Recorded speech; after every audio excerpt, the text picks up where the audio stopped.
Dando continuidade à sequência da nossa ASES, nós vamos falar agora da famosa RAS, Rede de Atenção à Saúde. A RAS, ela aqui, ó, deve ser avaliado o estágio, a abrangência e o efetivo funcionamento da RAS no município e a região de saúde no atendimento às necessidades de saúde da população local. Para tanto, é necessário identificar, né, as redes temáticas existentes, verificar os planos de ação regional, se houver, né, descrevendo os pontos de atenção no âmbito do município e as suas referências regionais de cada RAS, bem como o desenho das redes de atenção à saúde. Então, vamos lá. Você vai buscar descrever, então, as redes de atenção à saúde, né, ou também linhas de cuidado, né, que são prioritárias para o seu planejamento local, tá? E aí você vai descrever. A gente tem algumas que são principais. Quais são elas? A gente tem a rede Aline, né? A rede de urgência e emergência, a RAPS, né? A rede de doenças crônicas não transmissíveis, e a gente tem também a rede de prevenção e controle do câncer, tá? Temos outras redes, outras linhas de cuidado, na verdade, que é da pessoa com deficiência, e outras que você considera prioridade. Mas, geralmente, essas que eu destaquei aqui são as principais que a gente destaca dentro da RAS. Então, você vai dizer se seu município é município de referência, ou se seu município não é um município de referência, mas qual é o município dentro daquela região de saúde que é referência, em qual rede. E também uma coisa bem interessante que ele fala aqui é justamente aqui, ó, é você mostrar o estágio de funcionamento dessa RAS. Então, até que ponto, né, aquela região ela está assim, vamos dizer assim, ela atende aquelas situações e problemas de saúde, ok? Ou se vai precisar fazer para uma outra região de saúde, ou inclusive um TFD para outro estado, tá? Então, no sentido mais estrito, a gente mostra até o estágio de funcionamento, até onde essa linha de cuidado ela vai, tá? Continuidade aqui, a gente vai falar da regulação. É lógico que a gente não tem como falar da RAS sem falar de regulação, porque uma coisa está ligada à outra. Embora nós passamos pela parte de atenção especializada, atenção ambulatorial, atenção hospitalar e a parte de urgências e emergências, aqui na regulação é onde tudo se encontra, né? Então, aqui você vai descrever a regulação de acesso, né, estrutura, fluxos da regulação e dos processos de trabalho. Vai descrever, portanto, os sistemas de informação que são utilizados. Então, seu município só utiliza o SISREG, utiliza também a SUS-regulação, né? Vai descrever as TICs, né, para a comunicação da APS com a atenção especializada e entre a APS e o usuário. O que é as TICs? TICs são as tecnologias de informação e comunicação. Como se dá a comunicação, tá? Como é que se dá a comunicação entre a atenção primária e a atenção especializada? Como é que eu faço essa comunicação entre os dois? Ele se dá por meio de um e-mail, por meio do telefone, por meio de um aplicativo, como o SISREG, ou um sistema, né, uma plataforma, se dá por meio de um mapa manual. Como é que se dá essa comunicação dentro da regulação, né?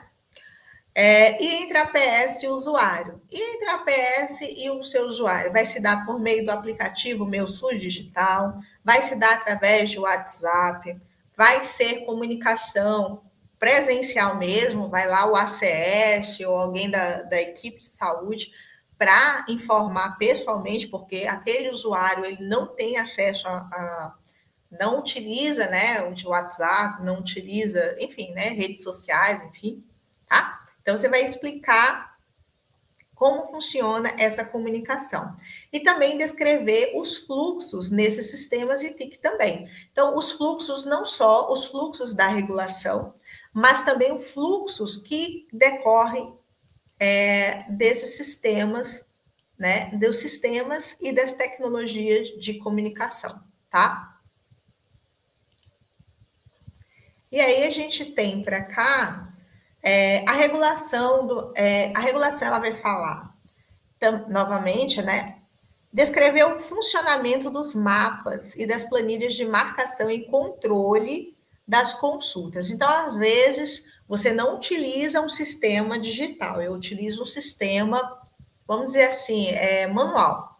Esse sistema manual, ele é feito através, geralmente, de mapas ou planilhas de marcação e controle de consultas e exames.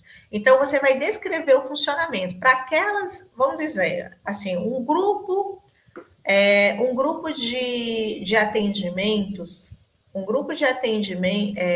de atendimentos especializados, já funcionam dentro de um sistema de regulação. Tá? Então, por exemplo, se eu preciso de um atendimento com um cardiologista, ou um atendimento em oncologia, um atendimento, ele já funciona, ele pode estar funcionando já nesse sistema mais avançado.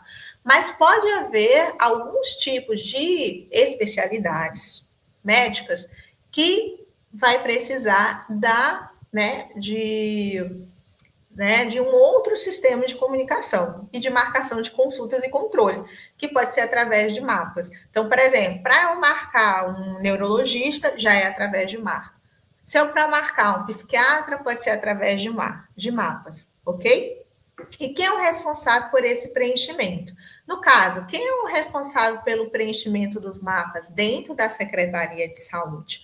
A secretaria ela tem um setor de regulação ou ela tem um responsável técnico por essa regulação, tá? Então, tudo isso é avaliado, tá? Inclusive, os fluxos desses mapas e dessas planilhas. Então, como é que é feito esse fluxo, né? O funcionamento do mapa, como é que se faz a marcação e como funciona esse fluxo. Eu mando a cada 20 dias, vem um mapa novo, aquelas pessoas que não foram atendidas, eu coloco novamente elas, eu encaminho para a secretaria, né, a cada 15 dias, a cada 20 dias, através de um e-mail, entendeu? Vai dizer como é que é o fluxo desse mapa, tá? Deixa eu ver aqui. Aqui nós temos uma parte bem importante que fala sobre a regulação, tá? Descrever as condições de transporte, né, sanitário eletivo, tá? Por que eu falo isso? Porque lá naquela parte da ASES, em que a gente fala sobre os fluxos de acesso, eu vou dizer quais são as condições de transporte, do uso de transporte público, ao deslocamento dos usuários na zona urbana, na zona rural, em áreas, né, de floresta, em áreas indígenas, entende? E aqui nessa parte da regulação, eu falo, né, é nesse momento que eu começo a justificar por que eu preciso de determinados transportes, meios de transporte, por que eu preciso, eu confirmo as dificuldades de locomoção daquele usuário, né, justificando a aquisição desses veículos aqui, tá? Então, essa parte da condição do transporte sanitário eletivo, então eu vou falar da frota, da manutenção desses veículos, se eu tenho um veículo adaptado para o deficiente, tá? Bem como protocolos de funcionamento e pactuação em si. Então, geralmente, as condições de transporte sanitário eletivo, a gente tem protocolo, a gente tem pactuação, né? E verificar essa informação que é muito importante, se é suficiente, porque o transporte sanitário eletivo, ele vai transportar o usuário não só para as consultas, exames na rede especializada, mas também para tratamento. Então, por exemplo, eu tenho um grupo de usuários que tem, né, que precisam ser transportados é, 2 vezes por semana para fazer hemodiálise. Então, isso daqui, né, sobrecarrega as condições de transporte sanitário. É suficiente? Não é suficiente?